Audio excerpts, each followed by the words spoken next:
Hello everyone, welcome back to my channel. तो आज का जो टॉपिक है वो है अबाउट द स्ट्रेचिंग। तो इस वीडियो में हमने पढ़ा है about the determinants and the guidelines और the procedural guidelines for the stretching. इससे पहले ऑलरेडी पार्ट 1 जो है स्ट्रेचिंग का वो आ गया है, तो आप पहले वो वाला पार्ट जाके देख लीजिएगा, तो आपको इस पार्ट को समझने में काफ़ी आसानी रहेगी क्योंकि ये एक फ्लो में चल रही है हमारी सीरीज़। सो स्ट्रेचिंग का जो पार्ट 1 है वो ऑलरेडी मेरे चैनल पर वीडियो है, उसका लिंक आपको डिस्क्रिप्शन में मिल जाएगा, आप जाके देख लीजिएगा। ये इस स्ट्रेचिंग सीरीज का पार्ट 2 है और इसके बाद बस एक लास्ट पार्ट आएगा, दैट इज पार्ट 3, जिसके अंदर हमने physiological and the biomechanical aspect of stretching की बात करी है। सो जल्दी से इस वीडियो को लाइक, शेयर एंड सब्सक्राइब कर दीजिएगा और इस वीडियो को शुरू से आखिर तक ज़रूर देखना। तो एक बार आगे बढ़ने से पहले मैं आपको ब्रीफली एक डेफिनेशन दे देती हूँ स्ट्रेचिंग की, जो कि हमने फर्स्ट पार्ट में ऑलरेडी डिस्कस किया हुआ है। तो stretching is the elongation of the pathologically shortened और tight tissue with the help of some therapeutic technique, right. तो जब हम एक थेराप्यूटिक टेक्निक, एक प्रॉपर प्रोसीजर को यूज़ करके किसी भी टाइट स्ट्रक्चर को या फिर किसी भी शॉर्टेंड स्ट्रक्चर को, जो कि यूजुअली हमारी बॉडी में हमारी मसल्स जो कि सॉफ्ट टिश्यूज़ होते हैं वो रहते हैं, उनको जब हम इलोंगेट करते हैं तो उसे हम कहते हैं stretching. So this is the proper definition of stretching. So now we will study about the determinants of stretching exercises. So सबसे पहले ये समझते हैं कि ये जो डिटर्मिनेंट्स हैं ये होते क्या हैं। सो डिटर्मिनेंट्स को हम पैरामीटर्स भी कहते हैं, ठीक है। पैरामीटर्स क्या हो गए हमारे कि ये चीज़ें ना बहुत एसेंशियल एलिमेंट्स हैं जो कि हमारे स्ट्रेचिंग प्रोसीजर को या फिर जो हम स्ट्रेचिंग पेशेंट को दे रहे हैं उसको बहुत इफेक्टिव बनाएगी। तो ये कुछ पैरामीटर्स हैं, ये समझ लो ये कुछ चीज़ें हैं जो आपको स्ट्रेचिंग के दौरान ना फॉलो करनी होती हैं। तो अब हम एक एक करके समझते हैं इन सारी चीज़ों को। तो टोटल हमारे पास ये 7 पैरामीटर्स होते हैं या फिर डिटर्मिनेंट्स होते हैं। Alignment, stabilisation, intensity, duration, speed, frequency and the mode. तो इन सबको अब हम डिटेल में करके स्टेप बाय स्टेप समझेंगे। अब ये जितने भी डिटर्मिनेंट्स हैं, जो टोटल 7 डिटर्मिनेंट्स हैं, ये आपस में इंटर रिलेटेड होते हैं। ऐसा नहीं कि एक चीज़ सही होगी तो दूसरी चीज़ खराब हो जाएगी या दूसरी चीज़ खराब होगी तो ये चीज़ सही हो जाएगी, नहीं। सारी चीज़ों का टुगेदर एफर्ट आता है और उसकी वजह से जो आप स्ट्रेचिंग दे रहे हो पेशेंट को वो इफेक्टिव बनती है, राइट। अब सबसे पहला जो हमारा पैरामीटर है वो है अलाइनमेंट। तो ये एक बेसिक फंडामेंटल कंपोनेंट है, ठीक है। अगर आपको पेशेंट को अच्छी स्ट्रेचिंग देनी है तो उसका अलाइनमेंट अच्छा होना चाहिए। सो अलाइनमेंट का बेसिकली मतलब क्या हुआ, पेशेंट की पोजीशनिंग। अब ऑब्वियसली मान लो कोई पेशेंट आपके पास आया और उसने आपको बोला कि मुझे पैर में प्रॉब्लम है, मुझे लेग में पेन रहता है। आपने डायग्नोज वगैरह किया, आपने असेस किया, फिर आपने ये निकाला कि इनकी हैमस्ट्रिंग टाइट है, हैमस्ट्रिंग में टाइटनेस है और मुझे इनको उसकी स्ट्रेचिंग देनी है। अब ऑब्वियसली अगर आप पेशेंट को बोलो कि, और आपने ये सोचा है कि मैं इसको मैनुअल स्ट्रेचिंग दूंगा, है ना, तो अगर आप उस टाइम पे पेशेंट को बोलो कि आप बिल्कुल स्टैंडिंग पोजीशन में रहो, मैं आपको स्ट्रेच दूंगी, है ना, तो ये तो कोई सेंस वाली बात हुई नहीं। उसके लिए आपको पेशेंट को सुपाइन पोजीशन में लेके जाना पड़ेगा। इनफैक्ट आप पेशेंट को प्रोन पोजीशन में भी नहीं ले जा सकते, क्यों? क्योंकि उसमें आप हैमस्ट्रिंग की स्ट्रेचिंग दोगे कैसे। तो आपका जो बॉडी की पोजीशनिंग है, जो बॉडी की अलाइनमेंट है, वो प्रॉपर तरीके से होनी चाहिए ताकि आप स्ट्रेचिंग अच्छे से पेशेंट को दे पाओ। इसमें आपका भी फायदा होगा, आपका भी कम एफर्ट लगेगा, प्लस पेशेंट को जो इफेक्ट आएगा वो तो आएगा ही। तो इसलिए अलाइनमेंट जो है वो एक बहुत ही इंपॉर्टेंट पार्ट रहता है।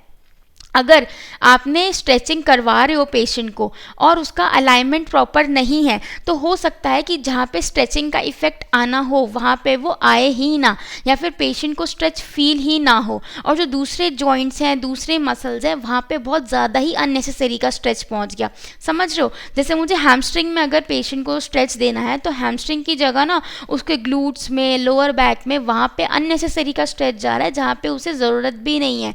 ज़रूरत है उसे हैमस्ट्रिंग के स्ट्रेचिंग की, बट हम कहाँ दे रहे हैं उसे स्ट्रेचिंग, हम उसे लोअर बैक की स्ट्रेचिंग दे रहे हैं। तो इस चीज़ का भी हमें ध्यान रखना है, ठीक है। इस बात का बच्चों बिल्कुल ज़रूर अच्छे से ध्यान रखना कि ये तो चलो स्ट्रेचिंग की बात है, बट उसके अलावा भी अगर आप कोई भी पेशेंट को प्रोसीजर करा रहे हो, मैनिपुलेशन दे रहे हो, मोबिलाइजेशन दे रहे हो, स्ट्रेचिंग दे रहे हो, पैसिव आरओएम करा रहे हो, रजिस्टर्ड आरओएम करा रहे हो, तो सबके अंदर जो बेसिक डिटर्मिनेंट या बेसिक चीज़ है वो आप क्या करोगे, पेशेंट को सही से पोजीशनिंग ही दोगे ना, उसको ढंग से बैठाओगे, लिटाओगे या खड़ा करोगे, जो भी उसकी कंडीशन है उसके अकॉर्डिंग। तो वही चीज़ यहाँ पे आपको स्ट्रेचिंग में भी देखने को मिलती है, राइट। अब देखो एक चीज़ ये ध्यान रखने वाली है कि अलाइनमेंट ना आपको पूरी बॉडी की ध्यान रखनी है। ऐसा नहीं है कि मैं सिर्फ हैमस्ट्रिंग की स्ट्रेचिंग दे रही हूँ, पेशेंट को करा रही हूँ हैमस्ट्रिंग की स्ट्रेचिंग, तो मेरा सिर्फ जो हैमस्ट्रिंग वाला उतना एरिया है थाई का और बैक का या नी तक का, वहाँ का एरिया मेरा प्रॉपर अलाइनमेंट में रहे। नहीं, आपका जो पूरा बॉडी है वो प्रॉपरली अलाइंड होना चाहिए, तभी उस पर्टिकुलर पार्ट पे भी स्ट्रेच आ पाएगा। इसको हम एक एग्जाम्पल से भी समझते हैं। फॉर एग्जाम्पल देखो, ये इंडिविजुअल है, अब इस इंडिविजुअल की आपको पिक्चर देख के समझ आ रहा होगा कि ये सेल्फ स्ट्रेचिंग कर रहे हैं। किस मसल की कर रहे हैं? क्वाड्रिसेप्स की कर रहे हैं, है ना, क्योंकि आगे जो आपकी एंटीरियर थाई मसल है उसकी सेल्फ स्ट्रेचिंग इसी तरीके से होगी, है ना। प्रोन में भी हो सकती है बट स्टैंडिंग में भी हो सकती है इस तरीके से। तो अगर पेशेंट का जो पेल्विस है वो न्यूट्रल नहीं होगा, लंबर स्पाइन है वो न्यूट्रल में नहीं होगी, तो उसका जो रेक्टस फेमोरिस है, जो क्वाड्रिसेप्स मसल है आगे, उसमें अच्छे से उसको स्ट्रेस नहीं आएगा, है ना। तो उसके लिए क्या रिक्विजिट है, क्या डिटर्मिनेंट है कि जो आपका पेल्विस है वो प्रॉपर अलाइनमेंट में हो, जो ट्रंक हो वो स्ट्रेट हो। सो this is a basic example कि जो आपका अलाइनमेंट है वो क्यों ज़रूरी है। नेक्स्ट जो पार्ट आता है वो है आपका स्टेबलाइजेशन। अब आपने पेशेंट को अलाइन कर दिया, प्रॉपर उसको पोजीशन दे दी, बट कुछ पार्ट ऐसे होंगे जो आपको स्टेबलाइज करने पड़ेंगे, राइट। आपने स्ट्रेचिंग करते वक्त देखा होगा कि अगर आप स्ट्रेचिंग करते हो यूजुअली, तो जिस भी पार्ट को आप स्ट्रेच कर रहे हो उसका प्रॉक्सिमल या फिर डिस्टल कोई भी एक पार्ट आप हमेशा स्टेबलाइज करते हो।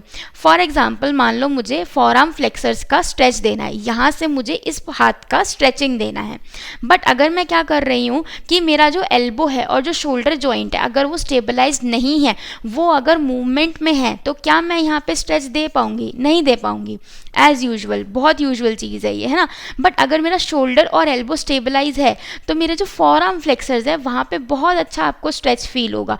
तो ये ना कुछ बेसिक बुद्धि वाली भी बातें हैं, मतलब ये तो चलो हम पढ़ रहे हैं क्योंकि हमें पढ़ना है, बट ये तो अगर कोई नॉर्मल बंदा भी आएगा उसमें भी इतना सेंस होगा, उसमें भी इतना दिमाग होगा कि हाँ ये चीज़ तो हो ही जानी चाहिए, है ना। बट फिर भी हमें पढ़नी है ये चीज़, इट्स जस्ट कि हम पढ़ रहे हैं। अब मैनुअल और सेल्फ स्ट्रेचिंग में क्या होगा?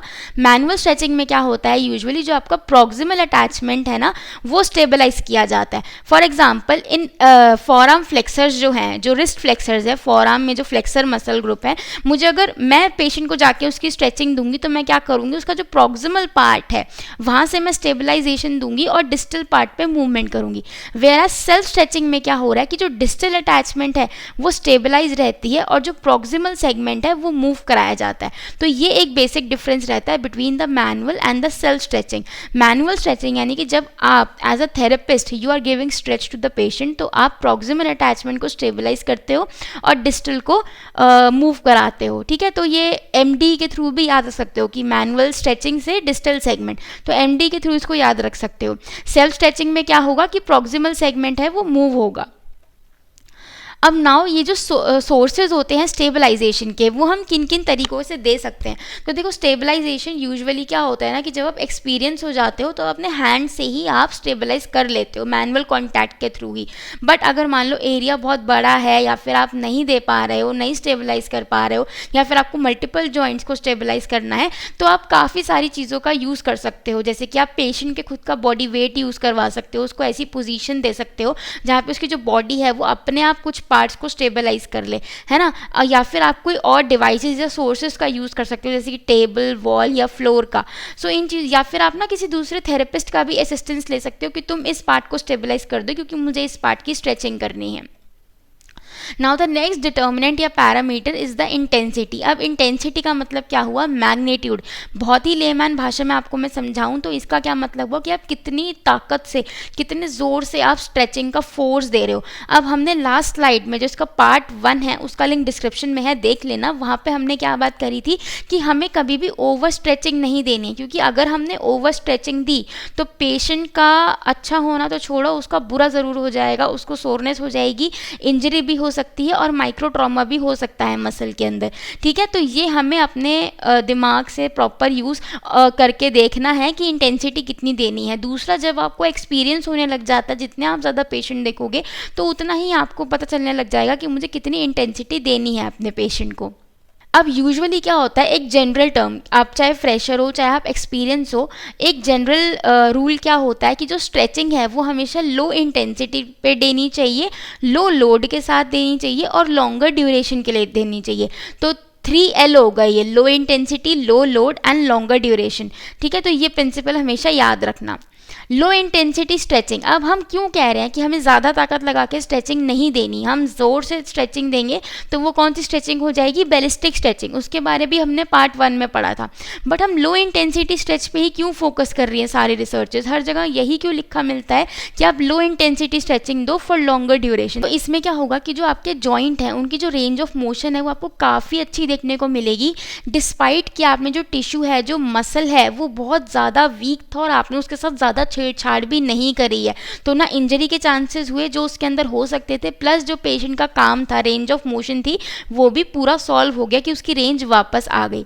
दूसरा इसमें क्या होता है कि जो आपके डेंस कनेक्टिव टिश्यू होते हैं, है ना, कनेक्टिव टिश्यू भी हमारे टाइप्स होते हैं, डेंस, लूज, है ना, तो उसमें क्या होता है कि जो डेंस कनेक्टिव टिश्यू होते हैं वो अच्छे से इलोंगेट हो जाते हैं, राइट। और जो पोस्ट एक्सरसाइज सोरनेस होती है वो हमने पढ़ा था कि हाई इंटेंसिटी स्ट्रेच में ज़्यादा होगी, प्लस वहाँ पे इंजरी के चांसेस भी ज़्यादा हैं, तो ये तो मैं आपको ऑलरेडी एक्सप्लेन कर ही चुकी हूँ, तो इसलिए हम लो इंटेंसिटी स्ट्रेच के ऊपर ज़्यादा फोकस करते हैं।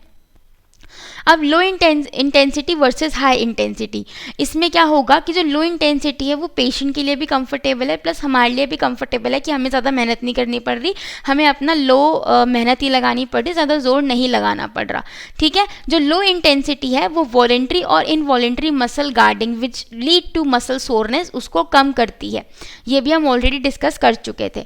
अब जो नेक्स्ट पैरामीटर डिटर्मिनेंट आता है वो आता है ड्यूरेशन का। ड्यूरेशन का क्या मतलब हुआ कि आप कितने देर तक उसको स्ट्रेच को मेंटेन करके रख रहे हो, ठीक है, तो उसे हम कहेंगे duration of stretch, right. Duration का यहाँ पे मतलब क्या हुआ कि मेरे को मान लो हैमस्ट्रिंग की मसल को स्ट्रेच करना है, तो मैंने उसको एक बार स्ट्रेच दिया, मैं पोजीशन में ले आई उसको, मैंने उसका पैर एसएलआर में जाके मैंने उसको स्ट्रेच दिया, उसके बाद वो जो ड्यूरेशन था कि मैंने 30 सेकेंड उसको स्ट्रेच दिया, 60 सेकेंड स्ट्रेच दिया, वो होता है ड्यूरेशन। अब एक और टर्म आती है which is called the total duration of stretch और द इलोंगेशन टाइम, तो ये दोनों एक ही बात होती हैं। अब क्या होता है कि मान लो मैंने पेशेंट को 3 रेपिटेशन कराई विथ 30 सेकेंड्स होल्ड, कि मैं पेशेंट का जो पैर था वो स्ट्रेच में लेके गई, 30 सेकेंड मैंने वहाँ पे होल्ड किया, फिर दोबारा रिलैक्स कर दिया, फिर मैंने दोबारा स्ट्रेच करवाया, 30 सेकेंड होल्ड किया, फिर ढीला छोड़ दिया, एंड सेम मैंने ये साइकिल एक बार और कंटिन्यू करी, तो 30 टोटल 90 सेकेंड मैंने पेशेंट को स्ट्रेच दिया, तो ये मेरा क्या टाइम हो गया, इलोंगेशन टाइम या फिर टोटल ड्यूरेशन ऑफ स्ट्रेच। और ड्यूरेशन क्या था कि मैंने 30 सेकेंड स्ट्रेच दिया है, तो इन दोनों में आई होप आपको कोई कन्फ्यूजन नहीं होगा, क्योंकि यहाँ पे बहुत बच्चे अटक जाते हैं। अब एक आता है लॉन्ग ड्यूरेशन स्ट्रेच और एक आता है शॉर्ट ड्यूरेशन स्ट्रेच, नाम से ही पता चल रहा है दोनों में क्या मतलब है ना। तो इसमें प्रेफर कौन सा होता है, long duration stretch with low intensity. Long duration stretch को हम स्टैटिक, सस्टेन्ड, मेंटेन या प्रोलॉन्ग स्ट्रेच के नाम से भी जानते हैं, और शॉर्ट ड्यूरेशन स्ट्रेच को हम साइक्लिक, इंटरमिटेंट या बैलिस्टिक स्ट्रेच के नाम से भी जानते हैं। Next point is the speed या वेलोसिटी, कि आप कितनी स्पीड के साथ, कितनी वेलोसिटी के साथ आप स्ट्रेच दे रहे हो। इसका मतलब क्या हुआ कि मान लो ये मेरा हाथ है, तो मैंने एकदम से इसका हाथ जो है वो यूं कर दिया ताकि यहाँ की मसल स्ट्रेच हो जाए। इंटेंसिटी क्या हुई कि मैं कितनी ताकत लगा के इसको मोड़ रही हूँ। स्पीड क्या हुई, एकदम से मैंने यूं कर दिया। वेलोसिटी ना, तो ये 2 तरीके का हो सकता है कि या तो मैं हाथ को बहुत धीरे धीरे इस तरीके से स्ट्रेच कर रही हूँ, या फिर मैं एकदम झटके से मैंने फास्ट अप्लाइड स्ट्रेच कर दिया। स्लोली अप्लाइड स्ट्रेच में क्या होगा कि जब आप स्ट्रेच की जो फोर्स है वो आप बहुत धीरे धीरे अप्लाई कर रहे हो और रिलीज कर रहे हो, ठीक है। ये यूजुअली क्या होता है, बहुत सेफ रहता है then the high velocity stretch, क्योंकि यहाँ पे क्या होता है ना कि जो स्ट्रेच है, जो स्ट्रेच आप दे रहे हो पेशेंट को, वो आपके कंट्रोल में रहता है। क्यों, क्योंकि आप धीरे धीरे काम कर रहे हो, आप एकदम झटके से कोई चीज़ नहीं चेंज कर रहे हो, तो इसलिए ये सेफर रहता है और यही आइडियली पेशेंट को दिया जाना चाहिए। इसमें क्या होगा कि it minimises muscle activation during stretching. इसके साथ साथ जो पोस्ट स्ट्रेच मसल सोरनेस आती है, जिसको डोम्स भी कहते हैं, वो भी इसमें नहीं आती, and it is easier to control the velocity, hence safer. तो ये पॉइंट तो मैंने आपको पहले ही एक्सप्लेन कर दिया था। अब ये जो स्लोली अप्लाइड स्ट्रेच रहता है, ये जो विस्को इलास्टिक प्रॉपर्टी रहती है ना सॉफ्ट टिश्यूज़ की, उनको भी इम्प्रूव करता है। तो विस्को इलास्टिक प्रॉपर्टीज़ के बारे में भी मैंने डिटेल में वीडियो बना रखा है, आप जाके वो वीडियो चेकआउट कर लेना, ठीक है। और इसमें एक और चीज़ क्या होती है कि जो आपका स्ट्रेच रिफ्लेक्स है ना, उसके भी लेस चांस होते हैं एक्टिवेट होने के। तो दोनों तरफ से ही हमारा फ़ायदा हो रहा है कि स्लो स्ट्रेच हमें हर तरीके से ही मतलब फ़ायदा पहुँचा रहा है। अब आता है फास्ट अप्लाइड स्ट्रेच। तो ये स्ट्रेच भी बुरा नहीं होता, ऐसा नहीं है कि इसमें कोई प्रॉब्लम है। इसमें क्या होता है, हम स्ट्रेच को एकदम झटके से, मतलब बहुत तेज़ देते हैं, धीरे धीरे स्ट्रेचिंग नहीं करते, बहुत तेज़ झटके से करते हैं। तो यहाँ पे क्या होता है कि जब हम कोई चीज़ झटके से कर रहे हैं तो उसकी जो वेलोसिटी है या जो उसकी स्पीड है वो बहुत सडन है, फ्रैक्शन ऑफ सेकेंड्स है या फ्रैक्शन ऑफ मिनट्स है ना, तो वो हमारे कंट्रोल में नहीं रहती। तो इसलिए क्या होता है ना, यहाँ पे जो इंजरी के चांसेस हैं वो बहुत बढ़ जाते हैं, ठीक है। और इस तरह के स्ट्रेच को कॉमनली हम बैलिस्टिक स्ट्रेचिंग भी कहते हैं। It is characterised by the use of quick bouncing movements that creates momentum to carry the body segments through the arm to stretch the shorten tissue. मतलब वही है, देखो एकदम से झटके से हम जो बॉडी पार्ट है, जो जिस पार्ट को हमें स्ट्रेच करना है उसको हम स्ट्रेच पोजिशन में लेके जा रहे हैं थ्रू आउट द आर्म। अब इन दोनों में भी कंपटीशन है, स्लो कहता है मैं आऊँगा, फास्ट कहता है मैं आऊँगा। बट जो फास्ट वाला स्ट्रेच है, जिसको हम बैलिस्टिक स्ट्रेच भी कह सकते हैं, इसकी वजह से आपका जो टिश्यू है, जो मसल है, उसके ऊपर ट्रॉमा हो सकता है, इंजरी हो सकती है, ठीक है। तो इसलिए हमेशा क्या प्रेफर करना चाहिए, स्लो वेलोसिटी का स्ट्रेच पेशेंट को प्रोवाइड करना चाहिए। अब ये जो फास्ट स्पीड स्ट्रेचिंग होती है, ये यूजुअली जो एल्डरली हैं, जो बूढ़े लोग हैं और जो बहुत सेडेंट्री लाइफस्टाइल जीते हैं, उनमें तो ये कम्प्लीटली मतलब समझ लो कॉन्ट्राइंडिकेटेड है, आपको नहीं देना है ना। यहाँ पे लिखा है नॉट रिकमेंडेड, बट अगर मैं आपको ऐसे फेस टू फेस बोलने में जाऊँ तो नहीं देना, लिख के आपको यही आना नॉट रिकमेंडेड, कॉन्ट्राइंडिकेटेड नहीं है, बट मेरी सलाह मानोगे तो मत ही देना। क्यों? क्योंकि इनके जो टिश्यूज़ हैं वो ऑलरेडी वीकेंड है, ठीक है, किसी भी इंजरी की वजह से या इमोबिलाइजेशन की वजह से या डिसयूज़ की वजह से। तो अगर आपने उसमें एकदम से फास्ट स्ट्रेचिंग दी तो वहाँ पे उसको इंजरी हो जाएगी। वो तो कुछ नहीं कहेगा, उसका तो कुछ नहीं होगा, बट आपका पर वो ज़रूर पूरा वो आपका लाइसेंस वाइसेंस कैंसिल भी करवा सकता है अगर कोई सरफिरा पेशेंट आ गया तो, या फिर उसको ज़्यादा प्रॉब्लम हो गई तो। प्लस ये आपके पार्ट पे भी सही नहीं है कि आप पेशेंट का ऐसे नुकसान करो, तो इस चीज़ से इसलिए बचना चाहिए। जो डेंस कनेक्टिव टिश्यू रहते हैं, जो कि क्रॉनिक कॉन्ट्रैक्चर में पाए जाते हैं, वो भी हाई इंटेंसिटी, और ये जो शॉर्ट ड्यूरेशन स्ट्रेच होता है जो कि हमें फास्ट स्पीड स्ट्रेचिंग में देखने को मिलता है, इससे ना वो क्या होते हैं, बहुत जल्दी टूट सकते हैं, टीयर्स आ सकते हैं उनमें, क्योंकि बहुत ब्रिटल होते हैं। तो इसलिए इसका हमें ध्यान रखना होता है। Next is the frequency. Frequency क्या हुआ कि आपने कितने रेपिटेशंस या फिर कितने सेट्स किए एक स्ट्रेचिंग प्रोग्राम के, ठीक है। अब ये जो फ्रीक्वेंसी है ये बहुत सारे फैक्टर्स के ऊपर डिपेंड करती है। अब ये फैक्टर्स आप थ्योरी में तो लिख आना, बट ये आप प्रैक्टिकल में कब तक सीख पाओगे, जैसे जैसे आप एक्सपीरियंस लेते रहो। क्योंकि ये ना ऐसा नहीं है कि मैंने आपको पढ़ा दिया, आपने कहीं और से पढ़ लिया और एक बार पढ़ के जी आपको सब समझ आ गया कि फ्रीक्वेंसी इतनी होनी चाहिए, इंटेंसिटी इतनी होनी चाहिए, ये ऐसा होना चाहिए, वो ऐसा होना चाहिए। हर पेशेंट की कंडीशन अलग होती है, हर पेशेंट का बॉडी स्ट्रक्चर अलग होता है, हर पेशेंट की रिक्वायरमेंट अलग होती है, तो आपको उसके हिसाब से ही पेशेंट का ट्रीटमेंट करना है। और ये आप कब सीखोगे, जब आप रेगुलर पेशेंट को अटेंड करोगे, उनका ट्रीटमेंट करोगे, ठीक है। But theory point of view से हमें क्या चीज़ ध्यान रखनी चाहिए कि जो इम्पेयर्ड मोबिलिटी है पेशेंट की, उसका कॉज क्या है, जो हीलिंग टिश्यू है, जो पेशेंट का हीलिंग टिश्यू है, उसका लेवल क्या है, कौन से स्टेज ऑफ हीलिंग पे है वो, पेशेंट का जो कॉन्ट्रैक्चर है वो किस तरीके का है और किस स्टेज का है, पेशेंट की एज क्या है, कौन सी वो मेडिकेशन यूज़ कर रहा है, या फिर उसने पहले कभी स्ट्रेचिंग करवाई हो और उसको अपना एक्सपीरियंस याद हो तो उसका क्या तजुर्बा है प्रीवियस स्ट्रेचिंग के साथ, ठीक है। अगर आपने बहुत ज़्यादा फ्रीक्वेंसी ऑफ स्ट्रेचिंग दी कि भैया एक साथ ही तुम 10 रेपिटेशन करो 30 सेकेंड होल्ड के साथ, उसमें क्या होगा कि जो आपका टिश्यू रिपेयर हो रहा है ना वो तो होगा नहीं, बट टिश्यू का ब्रेकडाउन हो जाएगा और इंजरी हो जाएगी। तो ये चीज़ हमें नहीं करनी। Last one is the mode of stretch. Mode क्या होता है कि आप किस तरह से स्ट्रेचिंग दे रहे हो। अब पहले वीडियो में हमने बात करी थी अबाउट द क्लासिफिकेशन और द टाइप ऑफ स्ट्रेचिंग, जिसमें हमने क्या क्या पढ़ा था, active, passive, pre contraction stretch, PNF वाले स्ट्रेच पढ़े थे, स्टैटिक डायनेमिक स्ट्रेच पढ़े थे, है ना, सेल्फ मैनुअल पढ़े थे। तो ये सारे जो स्ट्रेचेस हैं ये होते हैं मोड, कि आप किस तरीके से स्ट्रेचिंग अप्लाई कर रहे हो। तो वो वीडियो का लिंक आपको पता है डिस्क्रिप्शन में है, जाके देख लेना।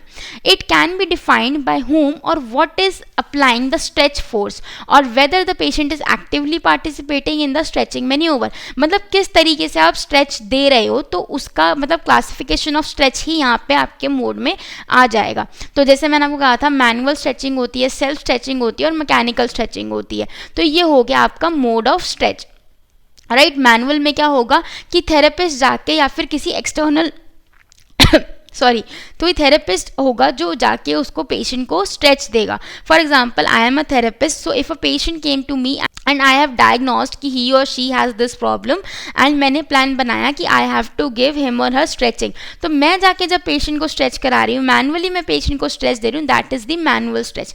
सेल्फ स्ट्रेचिंग क्या हो रहा है, पेशेंट खुद से ही सेल्फ स्ट्रेच कर रहा है. मैंने पेशेंट को बता दिया कि आप हैमस्ट्रिंग का इस तरीके से सेल्फ स्ट्रेचिंग कर सकते हो, तो मैंने उसको पूरा गाइड किया और फिर मेरी सुपरविजन में उसने स्ट्रेचिंग किया. जब मुझे लग गया कि हाँ इसको स्ट्रेचिंग करना आ गया, तो मैं उसको होम एक्सरसाइज में भी ये स्ट्रेचिंग दे सकती हूँ. दूसरा आता है मैकेनिकल स्ट्रेचिंग. मैकेनिकल स्ट्रेचिंग में क्या होता है कि ना मैं दे रही हूँ पेशेंट को स्ट्रेच, ना पेशेंट खुद स्ट्रेचिंग कर रहा है, बल्कि एक दूसरी मैकेनिकल डिवाइस है वो पेशेंट को स्ट्रेचिंग दे रही है. Now we will study about the procedural guidelines for the application of stretching intervention, कि आपको क्या क्या प्रोसीजर फॉलो करने चाहिए while giving patient the stretching maneuver. तो सबसे पहला क्या आएगा कि आप पेशेंट को एग्जामिन करोगे और इवैल्यूएट करोगे. तो ये तो स्ट्रेचिंग, क्या आप कोई भी चीज़ कराओगे तो सबसे पहले आपके पास पेशेंट आएगा तो आप उसकी यही चीज़ें करोगे. फिर आप पेशेंट को प्रिपेयर करोगे फॉर स्ट्रेचिंग, फिर आप उसके ऊपर स्ट्रेच लगाओगे. यहाँ पे मैं मैनुअल स्ट्रेचिंग प्रोसीजर आपको समझा रही हूँ.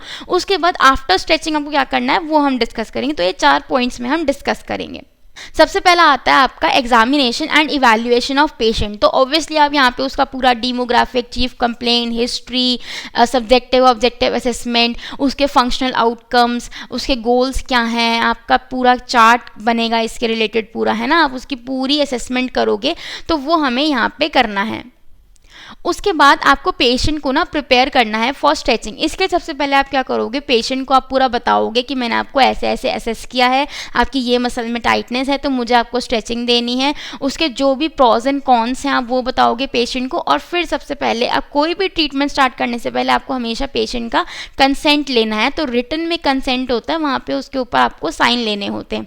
उसके बाद आपको सिलेक्ट करना है पेशेंट को, आपको कौन सा टेक्निक जो है वो देना है, कौन से मोड से देना है. ठीक है, जो टिश्यूज़ को आप स्ट्रेचिंग देने वाले हो उनको आप थोड़ा वार्म अप कर लो. तो ये बात भी हमने पार्ट 1 में करी थी कि स्ट्रेचिंग देने से पहले आप हमेशा वहाँ पे एक हॉट पैक लगाओ, ताकि जो मसल्स हैं ना वो थोड़े वार्म अप हो जाएं.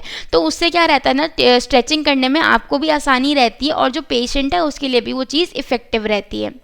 के बाद जैसा कि मैंने आपको बताया था, उसको प्रॉपर अलाइनमेंट देनी है, प्रॉपर पोजीशनिंग देनी है पेशेंट को, है ना. उसको प्रॉपर स्टेबलाइजेशन देना है. जो भी हमने डिटर्मिनेंट्स पढ़े अभी शुरू के 2-3 वो आपको यहाँ पे अप्लाई करने हैं.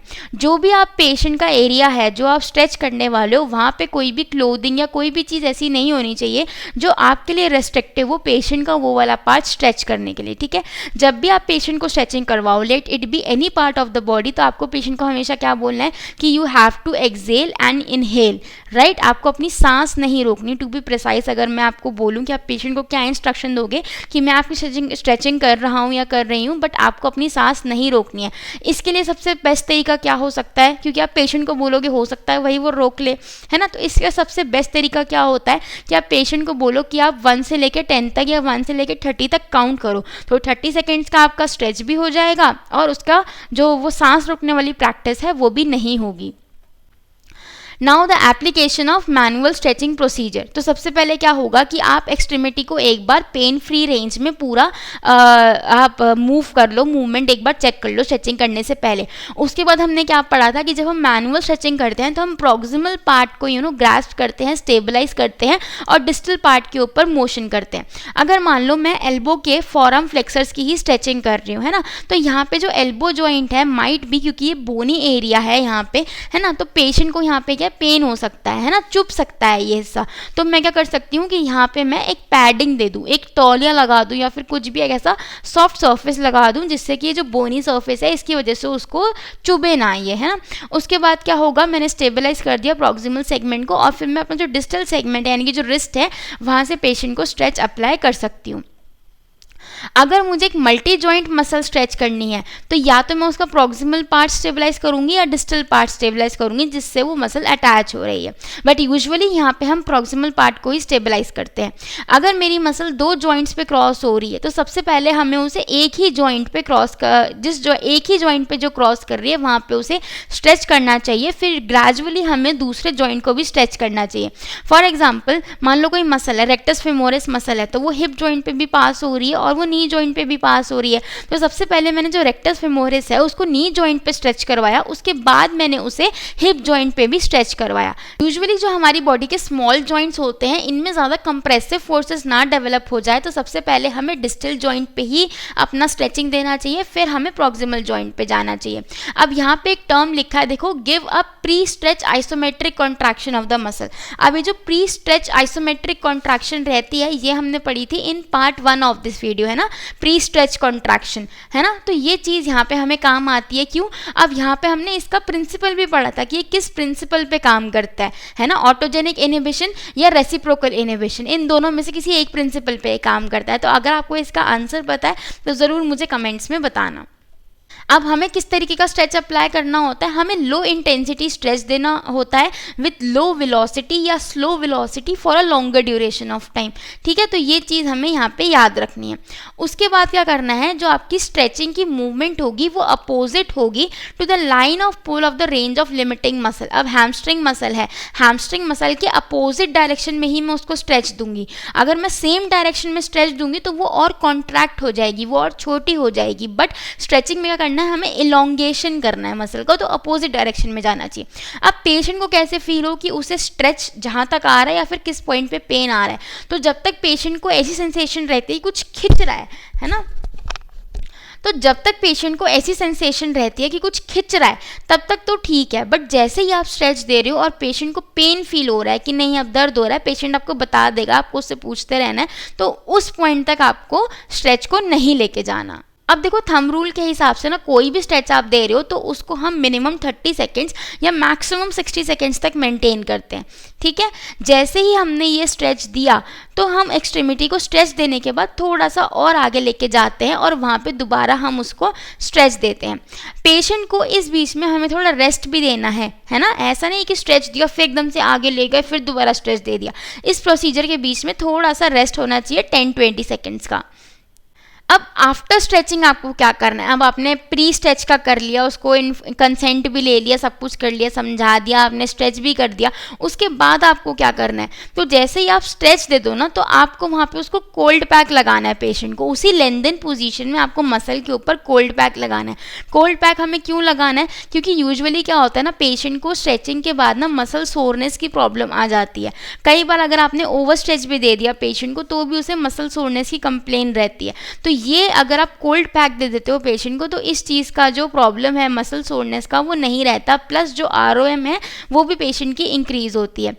जब आप स्ट्रेचिंग करवा देते हो पेशेंट को, उसके बाद आप पेशेंट को बोलो कि आप एक्टिवली इस जॉइंट का रेंज ऑफ मोशन परफॉर्म करो या फिर स्ट्रेंथनिंग एक्सरसाइजेस करो जो आपने नई रेंज हासिल करी है अभी स्ट्रेचिंग के बाद। तो ये सारी चीज़ें हैं जो हमें स्ट्रेचिंग के बाद करनी होती हैं। सो बच्चों, this is all about this video. अगर आपको ये वीडियो अच्छा लगा हो तो please like, share and subscribe to my channel. Thank you.